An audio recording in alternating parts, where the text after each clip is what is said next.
A number needs to change in your data warehouse, so you submit a ticket and you wait a few days. Well, what if you could just do it yourself? Let me ask Claude here to show us this year's budget. So you don't need to learn SQL, you don't need to learn a new BI tool, you just ask questions. And that's over 1,000 budget line items live from the warehouse.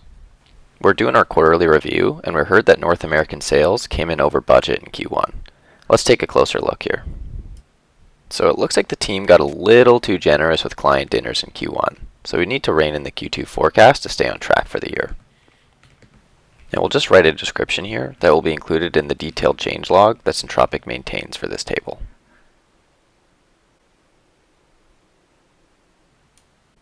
So that edit just wrote directly to the warehouse. Speaking of Q2, leadership just approved a batch of new initiatives. Let's see if any of them are already in here. So it looks like none of the recent changes to the budget involve the updated initiatives, but we've got them in a spreadsheet. Let's dump that file in here to import them and run validation to make sure it's all clean. We can see that there's a couple data quality issues here. Engineering was misspelled and the Q2 forecast was entered as negative. Let's patch those up and see that they've moved to the corrected tab with the appropriate fixes. And keep in mind that nothing is being copied here. Syntropic reads straight from your warehouse, and it writes it straight back. And just like that, the validated initiatives are now in the warehouse. Every change we just worked through is fully audited, but we can go back and check our work.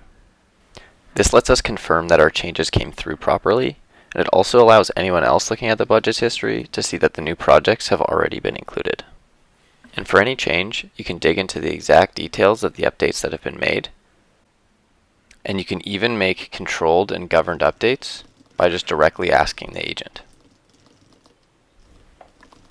All of these updates we've made are directly in the warehouse, and Syntropic is already refreshing your dashboards.